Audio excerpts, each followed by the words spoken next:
En el presente esquema se observa en vista oblicua póstero-anterior el recorrido de la vía visual y la relación de las distintas estructuras hasta llegar a la corteza visual. En relación a la visión binocular, tener en cuenta, por ejemplo, que el objeto del campo visual derecho se proyecta en la mitad nasal de la retina derecha y la mitad temporal de la retina izquierda. Desde allí se dirige la información por el tracto óptico izquierdo. Las neuronas del cuerpo geniculado lateral izquierdo proyectan el campo de visión derecho sobre la corteza visual cerebral izquierda.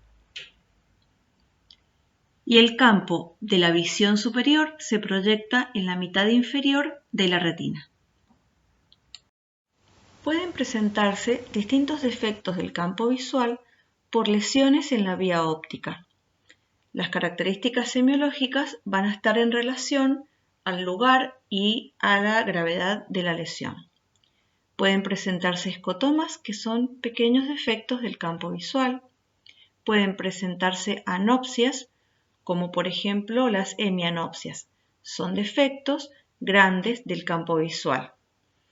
Cada uno de los términos va a tener relación específica con el campo visual donde se perdió la visión.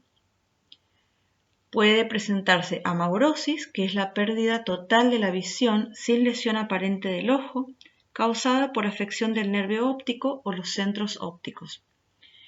Ceguera constituye la ausencia de visión.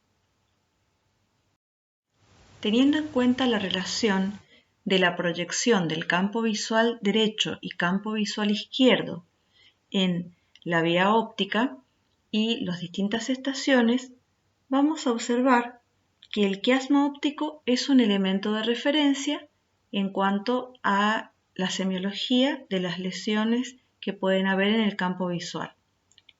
Una lesión, por ejemplo, a nivel anterior al quiasma óptico, como señalada en el sector A, va a corresponder a una ceguera del ojo derecho.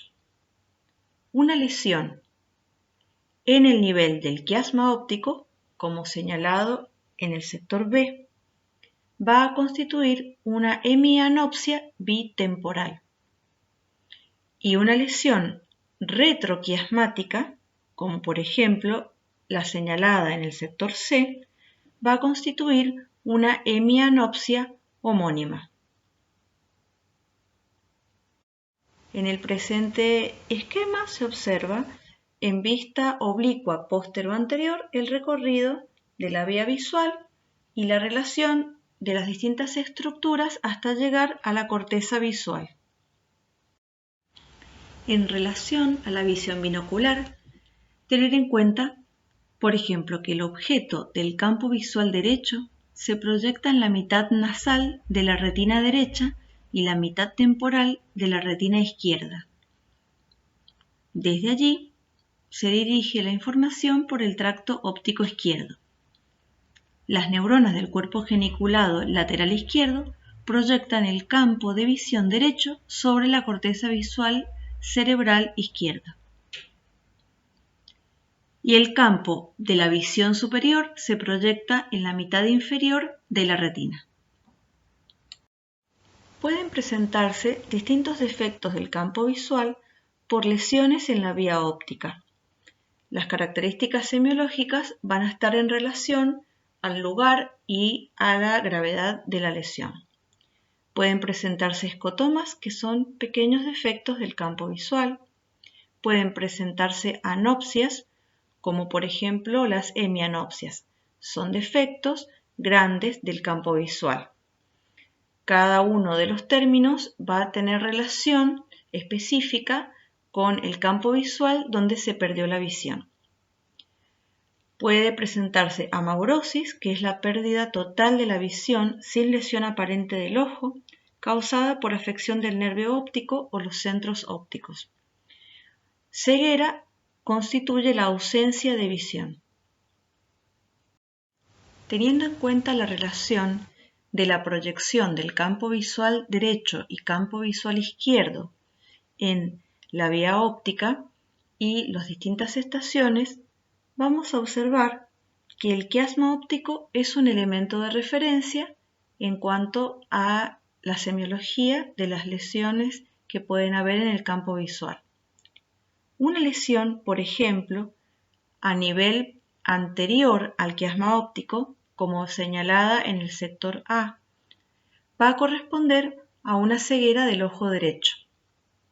Una lesión en el nivel del quiasma óptico, como señalado en el sector B, va a constituir una hemianopsia bitemporal.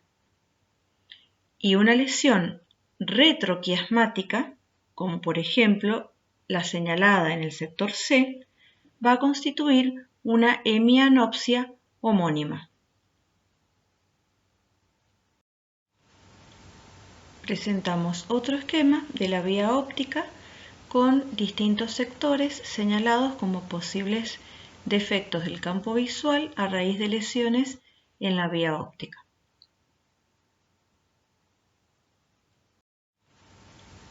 Presentamos otro esquema de la vía óptica con distintos sectores señalados como posibles defectos del campo visual a raíz de lesiones en la vía óptica.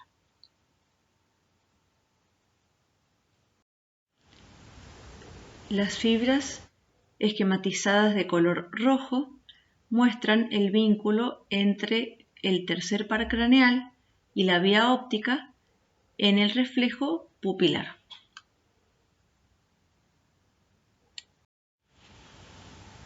La apertura y cierre pupilar está bajo la influencia del control autonómico. Por lo tanto, la acción del parasimpático va a provocar miosis en la pupila, o sea, contracción, y la acción del sistema nervioso simpático va a provocar midriasis, es decir, dilatación pupilar. Los músculos oculares extrínsecos van a permitirles distintos movimientos a través de tres pares craneales. El nervio oculomotor o motor ocular común, que es el tercer par craneal, el nervio troclearo patético, que es el cuarto par craneal, y el sexto par craneal, abductor o motor ocular externo. Para finalizar, se muestra un esquema con los distintos movimientos de los músculos extrínsecos del ojo, un esquema de algunos de esos músculos extrínsecos y una imagen de estudio de resonancia magnética donde se aprecian ambos globos oculares y señalados algunos de los músculos extrínsecos del ojo.